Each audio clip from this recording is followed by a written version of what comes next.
बिस्मिल्लाहिर्रहमानिर्रहीम। अस्सलाम वालेकुम नाज़रीन, आप यूट्यूब चैनल देख रहे हैं, मैं इमरान खान हूँ। नाज़रीन, अब आप अंदाज़ा करें कि एक जज पाकिस्तानियों को कितने का पड़ता है, और ये रिटायर्ड जज है जिन्होंने पाकिस्तान में आवाम को इंसाफ नहीं दिया। यानी कादी फायदी साहब 24 लाख रुपया तो कैश ले रहे हैं हमारे पैसों से, और उसके अलावा कादी फायदी साहब की वैसे मौजें लगी हुई है।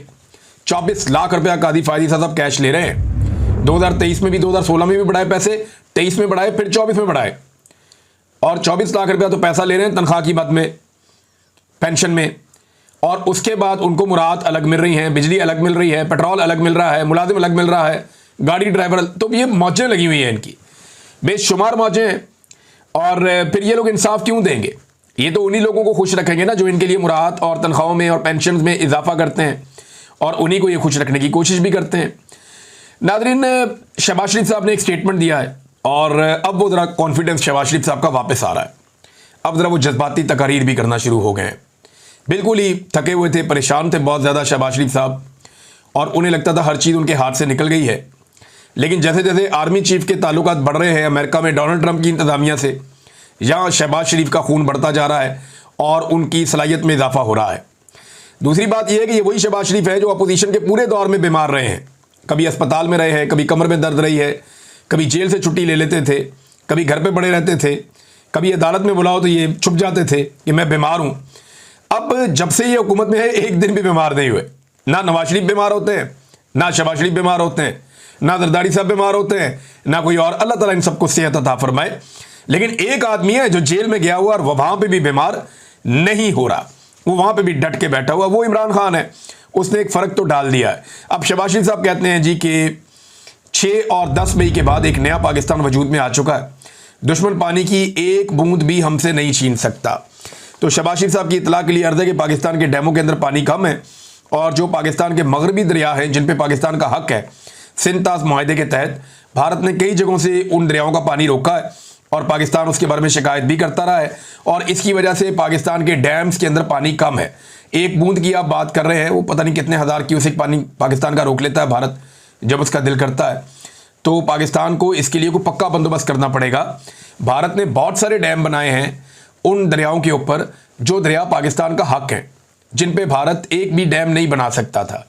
तो भारत की इस हरकत के खिलाफ पाकिस्तान की मिलिट्री एस्टेब्लिशमेंट को हरकत में आना था, और ये डैम्स बनने से रोकने थे। लेकिन ये तमाम डैम न सिर्फ भारत ने बनाए, बल्कि सिंध-ताज मुआहदा ख़त्म करने की जब उन्होंने बात की, तो उसके बाद ये जो डैम्स हैं ये पानी भी रोकने के काम आते हैं। और आपने पिछले दिनों देखा, बहुत सारी खबरें इसके बारे में चली भी। अब शहबाज शरीफ साहब ने बढ़त तो मारी है, लेकिन इंडिया भी फंसा हुआ बेचारा, उसकी बहुत बेइज्जती हुई है आलमी सतह के ऊपर। तो इधर पाकिस्तान जो है वो चढ़ चढ़ के आ रहा है, तो ऐसे में शहबाज शरीफ साहब का बयान देना तो बनता है, लेकिन पानी तो फिलहाल इंडिया रोक लेता है। उसे छुड़वाना अभी पाकिस्तान की हुकूमत और एस्टेब्लिशमेंट की रिस्पॉन्सिबिलिटी है। नाजरीन, गंडापुर साहब ने एक स्टेटमेंट दिया, और ये ऑपरेशन के हवाले से उनका स्टेटमेंट है। उन्होंने कहा कि हमने ना किसी को ऑपरेशन की इजाज़त दी है, ना ही ऑपरेशन हो रहा है। यार, गंडापुर साहब को उठा के ना कोई बाजोड़ में छोड़ा, इनको पकड़ के ना सर से इनको दिखाओ, वो बम गिर रहा है, वो गोली चल रही है, वो बम गिर रहा है, ये देखो लोग नकल मकानी कर रहे हैं, ये देखें लोग अपने घर छोड़ छोड़ के जा रहे हैं, ये देखो लोगों की अमलाक को नुकसान हो रहा है। ये मिलिट्री ऑपरेशन नहीं है तो और क्या है गंडापुर साहब? ये जब तक आपके ऊपर आके बम नहीं गिरेगा तब तक आपको समझ नहीं आएगी कि ये मिलिट्री ऑपरेशन हो रहा है। यानी ज़बानी मैंने आपको कहा ना कि गंडापुर की पोजीशन बड़ी ऑड है। एएनपी की ये खूबी थी, जब वो कहते थे कि हम ऑपरेशन के हमायती हैं तो वो खुलकर कहते थे, और जब वो कहते हैं कि हम ऑपरेशन के मुखालिफ हैं तो वो खुलकर कहते हैं। अब 23 अगस्त को एमएल वली खान ने ऐलान किया कि ये जो ऑपरेशन हो रहा है इसके खिलाफ है। अब हम पहले वो इसके हमायती थे, अब खिलाफ है वो, क्योंकि अब आवाम जो है वो बिल्कुल उस तरफ चली गई है और वो ऑपरेशन में नहीं मानते। मौलाना खान ज़ेब इनकी पार्टी के शहीद भी हो गए। अब एमएल वली खान साहब आ रहे हैं इस्लामाबाद एहतजाज करने के लिए। उन्होंने कहा जी हम बड़ा एहतजाज लेकर इस्लामाबाद पहुंचेंगे। वो तो 23 अगस्त आएगी तो देखेंगे कि एमएल वली खान साहब के तिलों में कितना तेल है, या इनमें कितना हौसला है, और वो कितने लोगों को लेकर इस्लामाबाद पहुंचते हैं, और इनको इस्लामाबाद आने भी दिया जाता है या नहीं आने दिया जाता। तो ये तो हो गया एमएल वली खान का मामला। लेकिन गंडापुर ये कैसे कह सकते हैं कि हमने ना किसी को ऑपरेशन की इजाज़त दी है, ना ये ऑपरेशन हो रहा है? उधर कर्फ्यू लगा हुआ है बाजोड़ में। इनका अपना मुशीर इत्तलात कह रहा है जनाब हमने कर्फ्यू लगाया हुआ है ऑपरेशन की वजह से, और खुद ही अपने मुंह से कह रहे हैं कि हमारी जंग जारी है, हम इस जंग को जीतेंगे। एक तरफ कह रहे हैं जी हमारी जंग जारी है, हम जंग जीतेंगे, दूसरी तरफ कह रहे हैं ना हमने कोई इजाज़त दी है और ना कोई ऑपरेशन हो रहा है। मेरी समझ से बाहर है कि अली अमीन गंडापुर साहब कहना क्या चाहते हैं। और इन्होंने एक बात कही थी कि मैं विकेट के दोनों तरफ खेलने का माहिर हूं, और वो बात सच साबित हो रही है। बार बार एक इंटरव्यू में अली अमीन गंडापुर ने कहा था कि मैं विकेट के दोनों तरफ खेलता हूं, तो वो साबित भी हो रहा है कि वाकई ये विकेट के दोनों तरफ खेलते हैं। और एक और चीज़ की है वहाँ गवर्नमेंट ने, उसमें उन्होंने ये कहा कि बाजोड़ से नकल मकानी की है जिन खानदानों ने फी खानदान को 50,000 रुपये दिए जाएंगे। अब ये पता नहीं कब पैसे देंगे। मेरे ख्याल में 50,000 रुपया बहुत कम है। इतना पैसा तो एक ख़ानदान सिर्फ एक जगह से दूसरी जगह जाए ना, तो उसको एक जगह से दूसरी जगह जाकर बैठने में इतना पैसा लग जाता है। फिर वहाँ पे रहना, वहाँ पे खाना पीना, अपने बच्चों को खाना पीना देना, अपने सर के ऊपर छत का बंदोबस्त करना। अगर ये लोग एक महीने के लिए भी अपने घरों से दूर गए हैं तो 30-40 हज़ार रुपया तो एक घर का किराया है जहाँ पे पूरा ख़ानदान जाके बैठेगा। और अगर इनको खैमों में बिठाया है तो इस मौसम के अंदर, गर्मी के अंदर, इनको कैसे खैमों के अंदर आप एडजस्ट करेंगे? उनकी बेचारों की हालत पतली हो रही है। आप एसी वाले कमरों में बैठ के कह रहे हैं जी हम ऑपरेशन की इजाज़त नहीं दे रहे, लेकिन जंग हम जीतेंगे।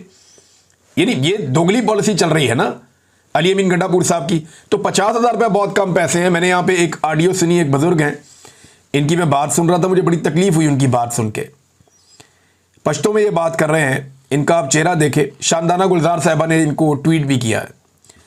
वो ये कहते हैं मेरे सूबे, मेरे मुसलमानों, मेरे पाकिस्तानियों, मेरे बेगुनाह पख्तूनों के साथ ये जो सलूक हो रहा है, नस्ल कुशी कुछ मादनियात के लिए हो रहा है। किधर हैं मेरे दहशतगर्द की लाश? यहाँ पर तो सिर्फ मेरे मासूम हैं। ये जो बुज़ुर्ग है ना, ये बाजोड़ में बाबा जो है, ये क्या कह रहे हैं? ये पश्तून बुज़ुर्ग हैं, रोते हुए बेचारे बात कर रहे हैं। वो ये कह रहे हैं कि मैं ब्लड प्रेशर का मरीज़ हूँ, खाने के लिए सिर्फ एक प्लेट चावल की मुझे मिल रही है सारा दिन में। अब एक तरफ हमारा ये हाल है और दूसरी तरफ घरों पर हमला है और चोरी कर रहे हैं हमारी। यानी ये लोगों ने पहले भी शिकायत की थी कि जब भी किसी एरिया में ऑपरेशन होता है तो लोग अपना कीमती सामान बादों का छोड़ जाते हैं, और जब लोग वापस आते हैं वो कहते हैं नहीं हमें हमारा सामान नहीं मिला। ये बात जो स्वात के मकीन है उन्होंने भी मुझे बताई थी, और यही बात शिकवा जो है ये बाबा जी भी कर रहे हैं। ये बहुत परेशान है। अल्लाह ताला इनकी मुश्किलात आसान करे। इनकी फरियाद सुननी चाहिए, गंडापुर साहब को तवज्जो देनी चाहिए, और ये ऑपरेशन अगर वो रुकवा नहीं सकते, कम से कम इन लोगों को खाना तो खिलाएं। वैसे तो इमरान खान साहब ने कहा है कि अगर ऑपरेशन नहीं रोक सकते तो गंडापुर को चाहिए कि इस्तीफ़ा दे दे, लेकिन मैं आपको ये बता दूं गंडापुर इस्तीफ़ा नहीं देगा। दुनिया इधर से उधर हो जाएगी, गंडापुर अब इस कुर्सी के साथ चिपक कर रहेंगे। उन्हें पता है उनको मौका मिल गया, वो इस मौके को ज़ाया नहीं करेंगे। नाज़रीन, कौमी असम्बली में ऑपरेशन के हवाले से जो तकारीर होती हैं, यानी इसमें जो है वो शाहिद खटक साहब ने तकरीर करने की कोशिश की। इसमें जो है वो इवन जो वो मुबारक ज़ेब है उसने कोशिश की बात करने की है। ANP के लोग करना चाहें, वहाँ पे सूबाई असम्बली में 14 मिनट बात करने दी गई, लेकिन कौमी असम्बली में तो बिल्कुल बात ही नहीं करने देते। अब तक लेते ही अपना ख्याल रखिएगा, अपने चैनल का भी। अल्लाह हाफ़िज़।